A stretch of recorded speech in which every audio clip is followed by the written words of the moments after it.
আপনারা জানেন দেশনেত্রী বেগম খালেদা জিয়া এই মুহূর্তেও এবার কেয়ার হসপিটালে চিকিৎসাধীন আছে। আপনারা দেখতে পাবেন কখন কোথায় কোন দেশে উনি চিকিৎসার জন্য যাবেন, কারণ উনি তো অসুস্থ। ওনার তো যাওয়ার মতো, ফ্লাই করার মতো যে সুস্থতা, সেটি মেডিকেল বোর্ড যখন ফিল করবে, পরামর্শ দিবে, তখনই যাওয়ার ব্যাপারে সিদ্ধান্ত হবে।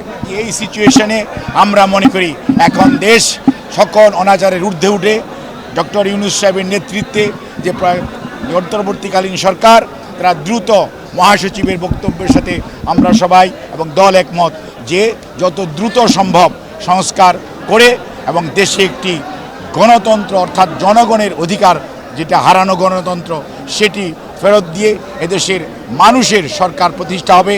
আইনানুগভাবে যারা অন্যায় করেছে দেশের মানুষ প্রচলিত আইন অনুযায়ী সে বিচার দেখতে পাবে।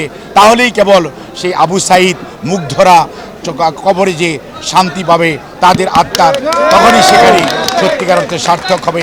এই স্বৈরাচার বিরোধী আন্দোলন করতে যে ছাত্র, কৃষক, জনতা, রাজনৈতিক কর্মীরা শাহাদত বরণ করেছে তাদের আত্মার মাগফিরাত কামনা করি। 5-স্টার রেটিং প্রাপ্ত বিএলডিসি টেকনোলজির Walton super saver ceiling fan 65% পর্যন্ত বিদ্যুৎ বিল সাশ্রয় করে আপনাকে রাখে প্রশান্তিতে। ওয়ালটন ফ্যান হাওয়া বদলে দেয়। স্বৈরাচারের যে পতন হয়েছে সেই স্বৈরাচারের পতন থেকে শিক্ষা নিয়ে একবার 90 পতন হয়েছিল, জাতি শিক্ষা নেয় নাই। আর আজকে 2024-এর 5ই আগস্ট যে পতন হয়েছে, গত 860 বৎসর পরে লক্ষণ সেনের বংশধরের মতো তারা পালিয়ে গেছে।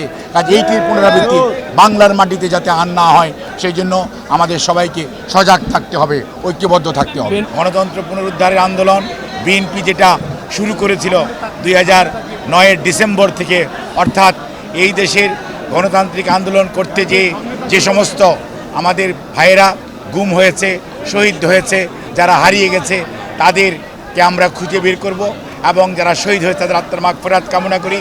সেই সাথে সর্বশেষ যেই প্রেক্ষাপটে আজকে ছাত্রদের যে বৈষম্য বিরোধী আন্দোলন, সেটি জনতার অংশগ্রহণে ছাত্র জনতার অভ্যুদয় হয়েছে এবং অভ্যুত্থান হয়েছে, যার মাধ্যমে স্বৈরাচার পালিয়ে গেছে।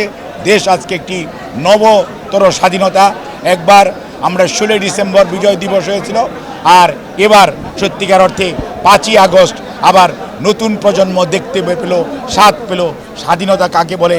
কথা বলার স্বাধীনতা, বাক ব্যক্তি স্বাধীনতা, মানবাধিকার থেকে আজকে আমরা সবাই অনেক দূরে ছিলাম।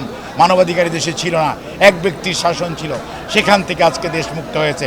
কাজেই ছাত্র জনতার এই আন্দোলনে আমাদের হাজারেরও অধিক ছাত্র সহ রাজনৈতিক নেতা কর্মী, বাংলাদেশ জাতীয়তাবাদী দল সহ সকল এই স্বৈরাচার বিরোধী আন্দোলন করতে যে ছাত্র, কৃষক, জনতা, রাজনৈতিক কর্মীরা শাহাদত বরণ করেছে তাদের আত্মার মাগফিরাত কামনা করি।